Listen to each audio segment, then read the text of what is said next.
Hey guys, welcome back to another video. Today I'll be showing you some of my favourite inking supplies. So let's start off with the ink. These three inks right here, they're all Windsor Newton. This one's violet. This one's white.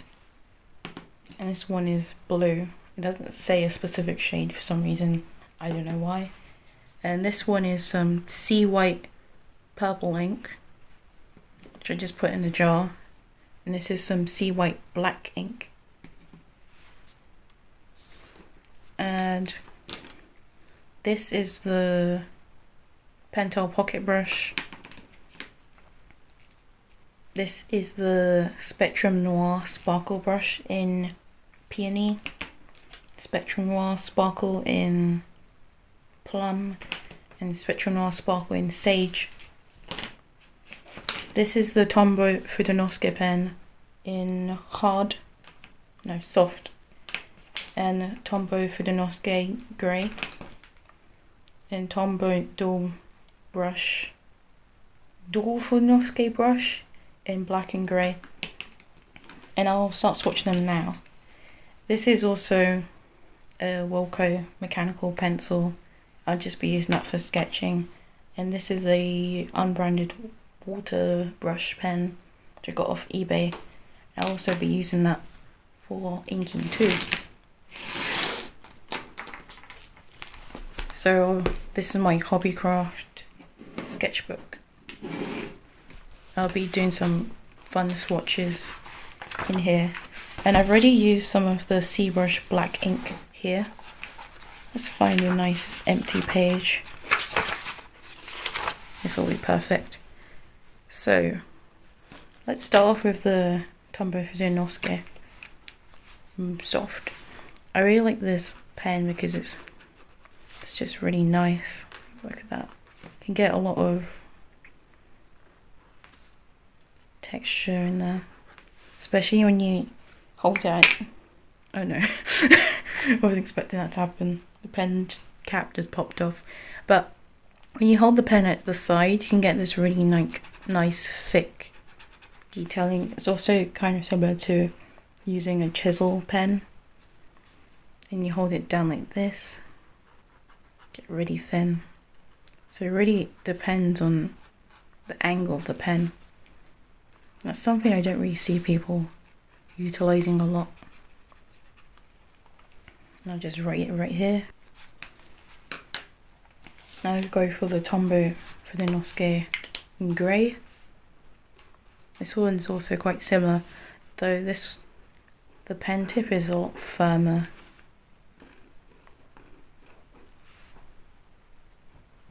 I've also used this in other pages in my sketchbook too. Here's the page where I used it. I can try and find a page where I used this pen. I used it here.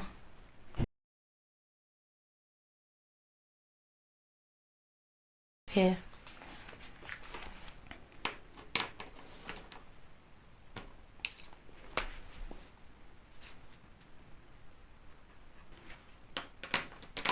So here's the Pentel Pocket brush. It has a bristle nib. Just look at that. It's very nice. And you can do all sorts of... It's like using a real brush tip. Like using it a lot when I'm doodling. And it's great for calligraphy. Oops, I wrote pen 10.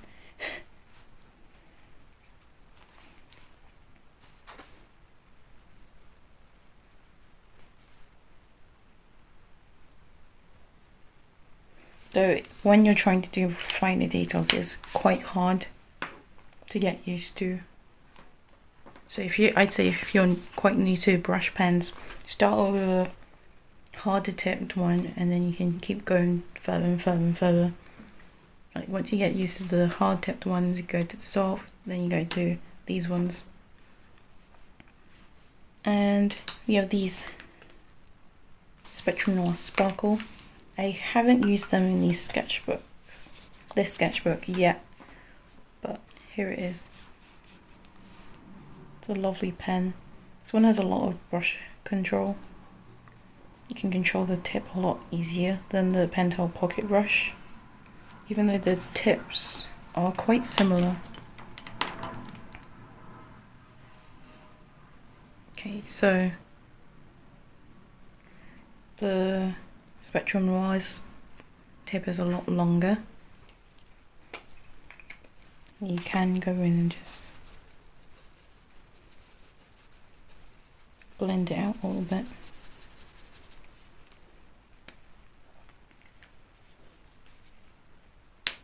Here's the Plum one. I have used it a lot, so it might be a bit dry. Also, another thing is when you're running out of ink, you can just squeeze it. If you squeeze it too much, you might get some droplets on your page, so make sure to have a blot, like a piece of paper, to do some blotting. And you have the Tombow dual brush. It has a grey side like this. And the tip is a lot thinner to get some really thin lines. There's some really thick lines. And this tip is like, in my opinion, midway between the soft one and the hard tip there.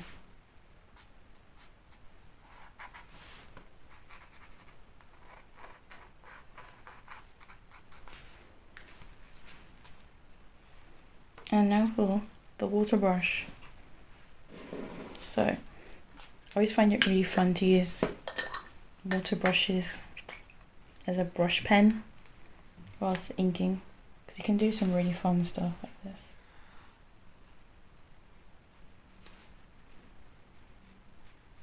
Let's zoom in.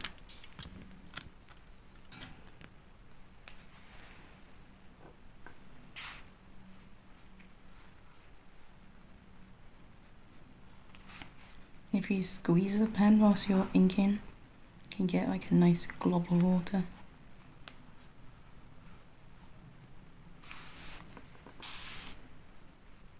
You just paint it into the pages. It's all very fun.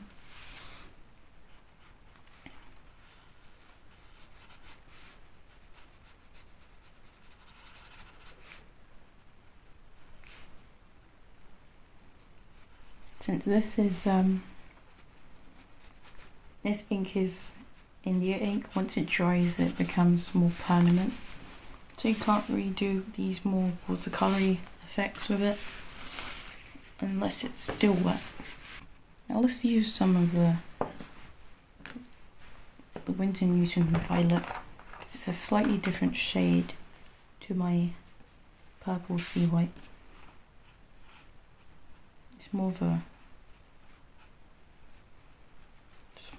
of a dark and cold purple. Whereas this one's more warm, it has some pink in it. This one's got a lot more blue. You can use the black ink. This is a black Seawhite ink. This is also water soluble. Ink comes out really nice and dark. You can always add water to it to make it more diluted if you want.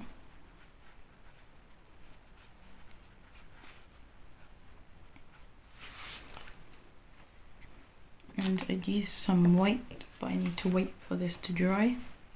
So let's zoom out a little bit and wait. Okay, I'm back. I blotted the wet ink with some tissue, and I'm going to go over it with the white Winsor Newton ink. It's very opaque, but at the same time it lets you use it in dip pens and everything, so it's really cool. Just do your little doodle. try and turn this swatch page into something more fun.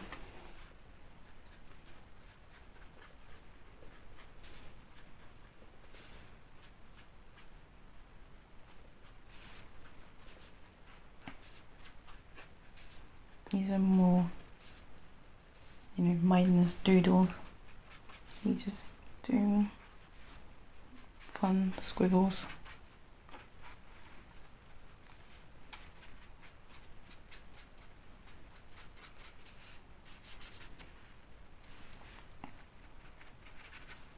Trying to make it look a lot more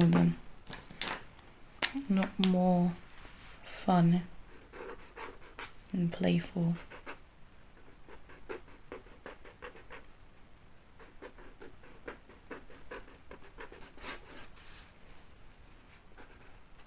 I'm also drawing some things I can see out my window right now.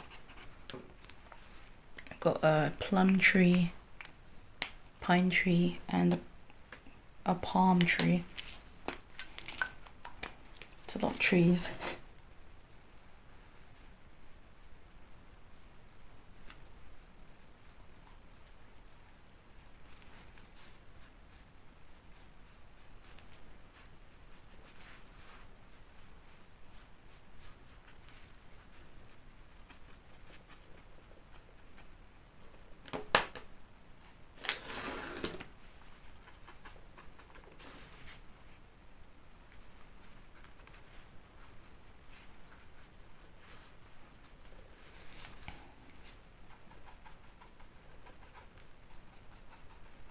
The sketchbook is almost finished.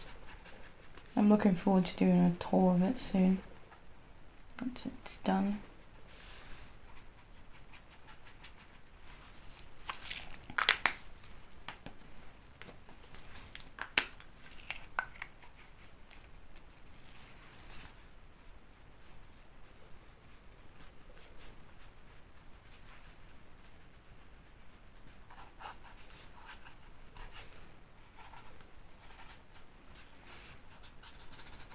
I definitely recommend that people do more mindless doodles. It's quite fun. You don't have to worry about it looking good or anything, because you're just watching yourself draw and you're thinking about brush strokes. Look how light you're going. You can even do it if you're listening to music. You'd always like do it along to the beat of a song. And that's quite fun. This page is going to be so sparkly when I'm done with it.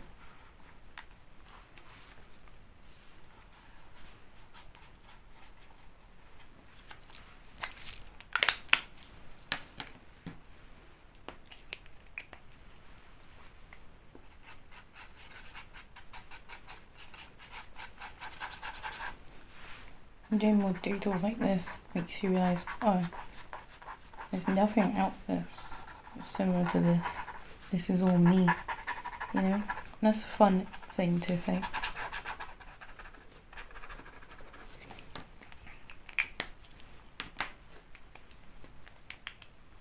So you're not worrying about, oh, is this anatomically correct? Am I using the right colours?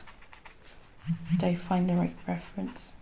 Because you're just drawing, you're just doing some mindless strokes on the paper, just scribbling. And it's a whole lot of fun. You could also do like a, see, some of these pages might not be dry. I'm just going to block them with some tissue.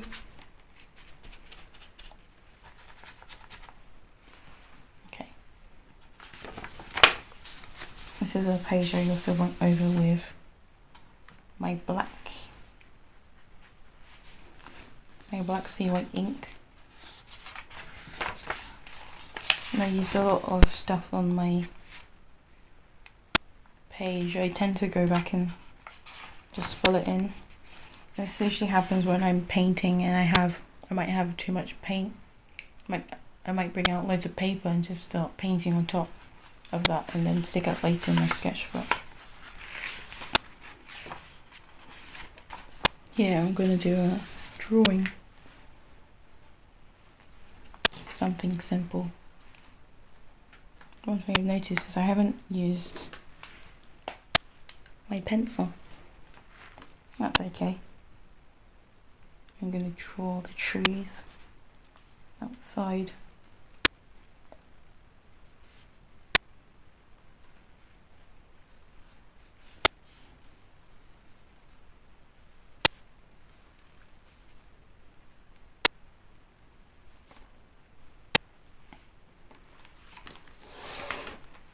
It's more fun doing this, in my opinion. I remember when I first started the whole filling sketchbooks thing, it was mainly because I started to see a lot of sketchbook tours online. I wanted to try doing it as well. When I first started, I was worried that my sketchbooks were ugly because everyone else was filled with loads of pretty drawings of people, maybe their characters. Sometimes they had little comics in them. Mine just has all these like really tiny sketches in the corner. Sometimes I just have a page with like one tiny sketch in the middle and then move on. And it's okay, like there's no right or wrong way to fill a sketchbook.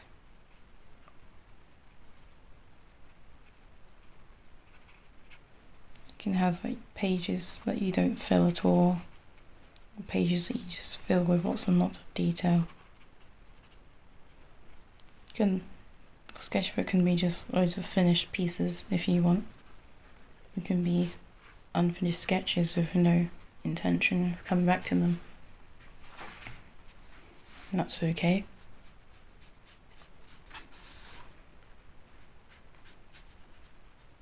It can be filled with things you like drawing all the time, or it could be a place for you to do studies of things you don't usually draw. Could be a mixture of the two.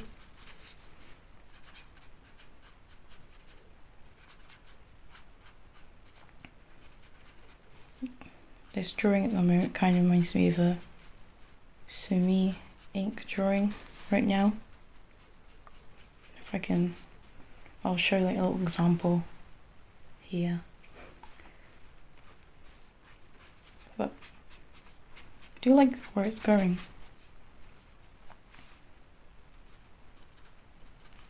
When I was younger, I really got into Ukio E prints. I think that's how it's pronounced, not sure. But like the Japanese woodblock prints, they're really pretty. And I really admired them. I wanted my art to look like that.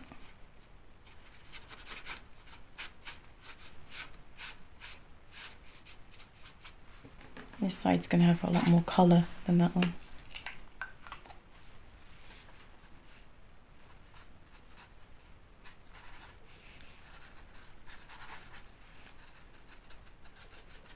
I tend to draw a lot of trees. It's my background. It's mainly because growing up I've lived around nature a lot. You know, despite living in a city.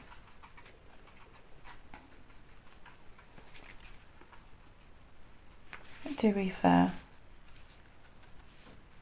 London is quite a green city in terms of all the parks and places you can go that are just very green, filled with trees and everything. That's one thing I like about it. But my primary school used to have this little green area, lots of trees, and I used to love exploring it. In my secondary school I also had, it's really big, it's almost like a mini forest. Whenever I did photography I'd go there and take pictures. Because of that I always painted lots of trees and things. No, I usually avoided doing backgrounds. And the teacher caught on to that and made me do backgrounds. It was always trees I did, forests. Because it's just fun to draw. I like drawing trees. One thing I suggest is people should try and draw backgrounds as well.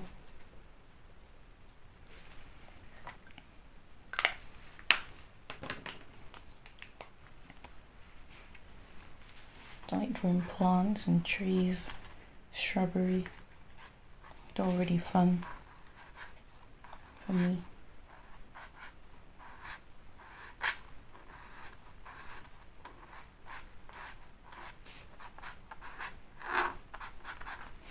I also really like drawing abstract art. This is a new thing for me. I'm drawing all these like wiggly lines and everything. First got into this art movement called Memphis. And I'll show you like some examples of Memphis, like here-ish. But it's this really, it's very quintessentially 80s. It's those abstract looking like triangles and squiggles. That's one thing that really inspired me. Especially I love Memphis furniture design. It's just so like out there and kitschy. I love it.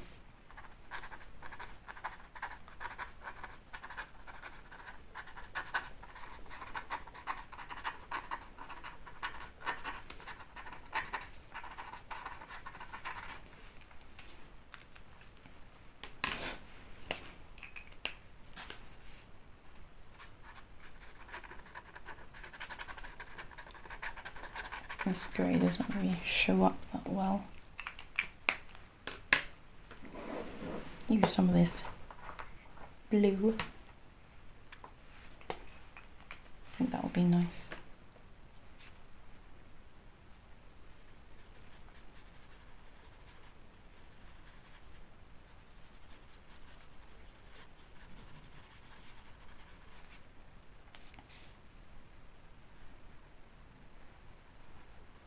I like experimenting because it gives me a chance to kind of let go of being perfectionist. That's one thing I'm a bit of. So when I experiment, I kind of give myself excuse, oh, it doesn't have to look nice. It doesn't have to be perfect. And I think that's good for me. So I don't think, nothing has to be perfect all the time. I mean, you can strive for perfection, but at the same time, if you're always striving for it, I think you're going to end up being quite burnt out. At the same time, if you stagnate, it's not going to be fun. So there should be this nice middle ground between the two, where you're looking to improve, but not at the cost of your health. Burning out.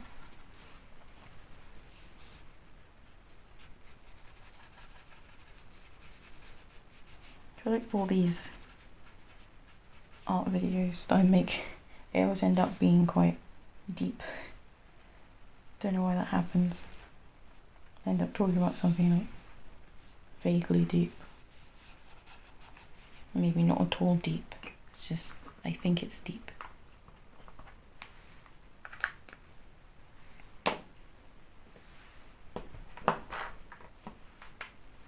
I either way. I think it's cool.